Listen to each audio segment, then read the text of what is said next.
Oh. Welcome back to the Stanley Parable. You wanted me to play the other Stanley Parable. Alright, you bastards, you got it. And what do we have here? The original Stanley Parable. Yes, the 2011 version. Let's kick this baby off. And I'll let you know that this is a completely blind run now. Like some people suggested would be the better outcome. So let's do this shit.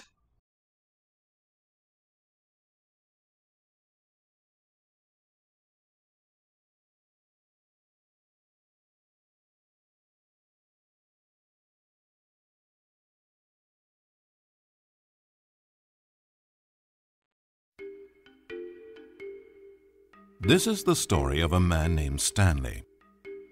Stanley worked for a company in a big building where he was employee number 427. Employee number 427's job was simple. He sat at his desk in room 427 and he pushed buttons on a keyboard. Orders came to him through a monitor next to his desk, telling him what buttons to push, how long to push them, and in what order. This is what employee 427 did every day of every month of every year. And although others might have considered it soul-rending, Stanley relished every moment that the orders came in, as though he had been made exactly for this job. And Stanley was happy.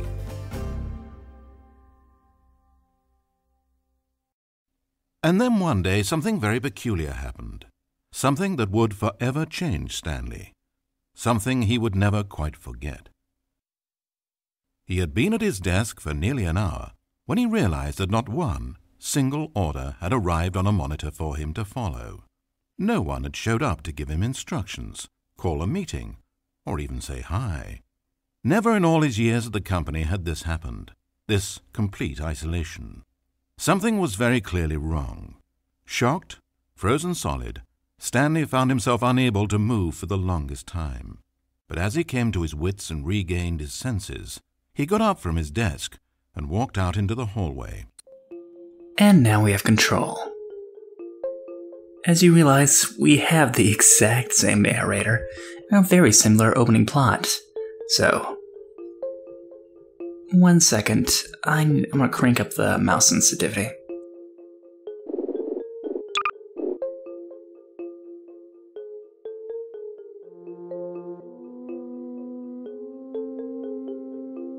That's better.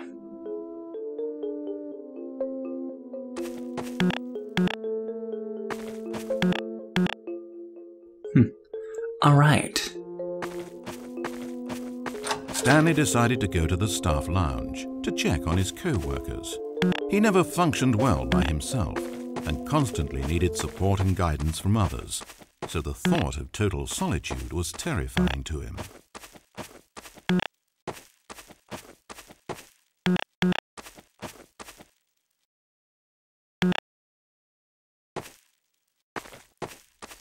Click on everything. When Stanley came to a set of 2 open doors, he entered the door on his left. Well, we originally went with the follow the narrator all the way through with the last run. Let's see how this one differs.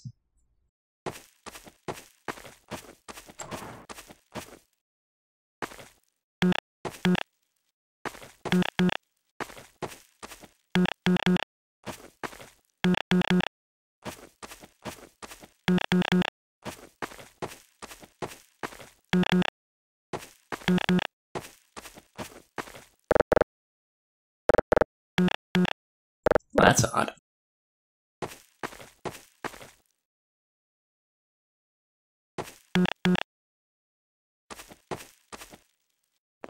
As Stanley entered the lounge, he was horrified to find not a single person here. He decided he would walk up to see his boss, hoping that he would find an answer there.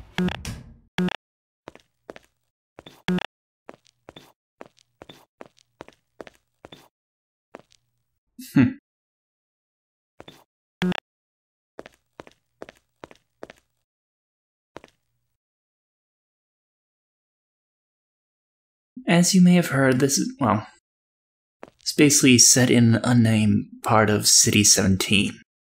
As I'd hope this would be like in the same universe as Civil Protection.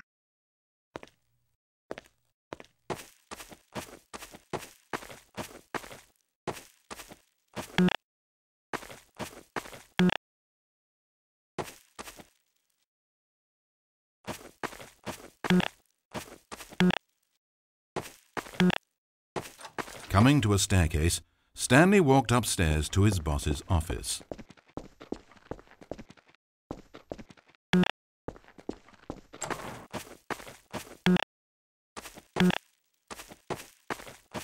Entering his manager's office, Stanley was once again stunned to discover not an indication of any human life. It was at this point that he began to feel dizzy and a little sick, and even thought he might pass out when suddenly he noticed a keypad next to the filing cabinet in the corner of his boss's office. Stanley had never seen this panel before and had no idea what combination of numbers would produce any result. In fact, only Stanley's boss knew this, since the panel withheld access to the boss's greatest, darkest secret, and so he had assigned the keypad a combination that only he could possibly know: the number of his freshman dorm number in college, 1957. But of course, Stanley couldn't possibly have known this. That's a completely different number from last time.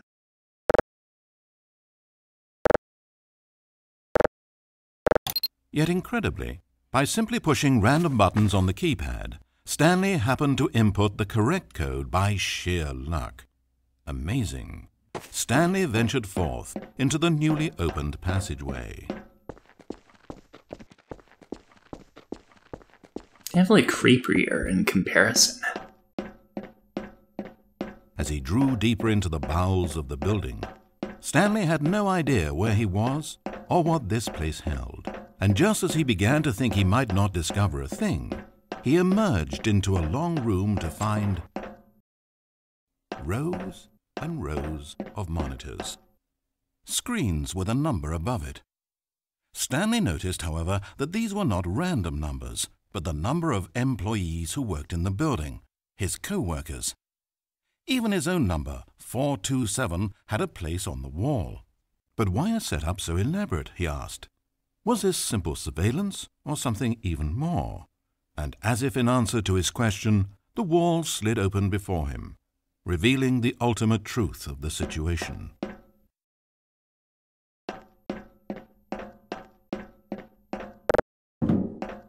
An enormous control panel Stanley discovered, but not one that controlled simple machinery. Buttons were labeled with emotions: happy, sad.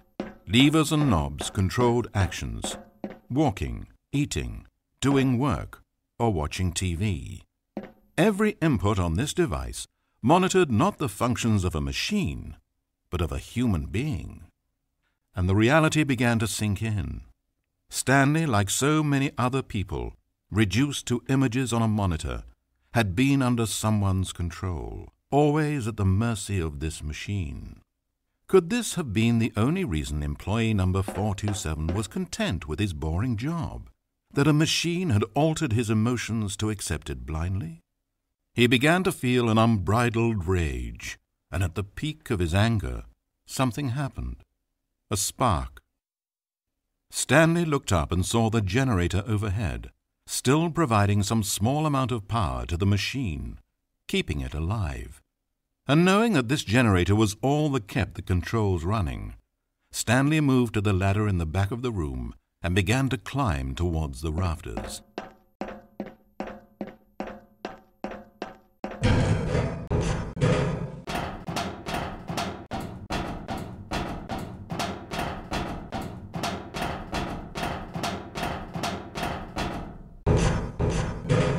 The higher Stanley climbed, the closer he felt to freedom, the further from enslavement.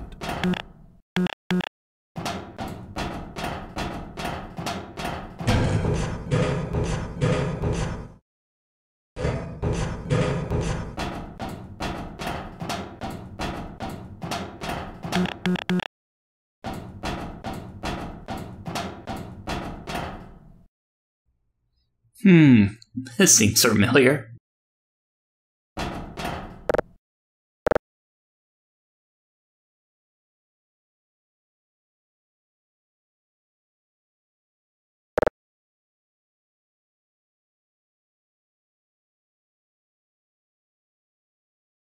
blackness, power gone, all alone. And then...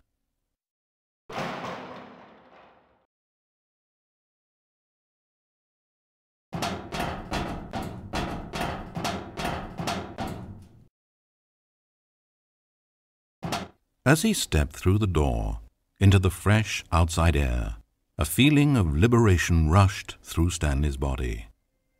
He had seen power, he had seen enslavement, and he had destroyed it. The underling was in control now. He had found his leading role. Stanley never discovered why everyone had gone missing, nor how and when he had come under the machine's control. But it didn't upset him terribly, because he knew that this was how things were meant to happen. All he felt was a delight unlike any he had ever known before. Never again would he follow someone else's orders without question. Never again would anyone tell Stanley where to go, what to do, or how to feel. No more bosses, no more instructions on a screen. Stanley decides for himself now. And he stepped out into the world, and he felt the cool breeze upon his skin, and Stanley was happy.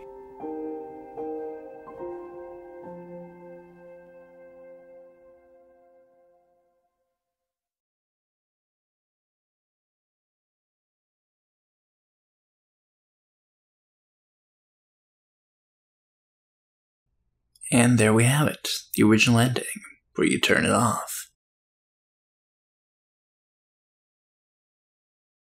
A little bit different, but pretty much the same exact thing.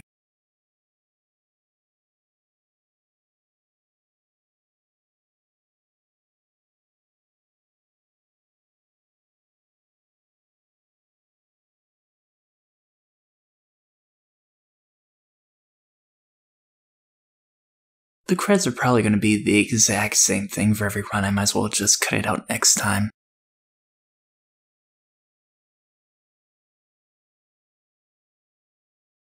No,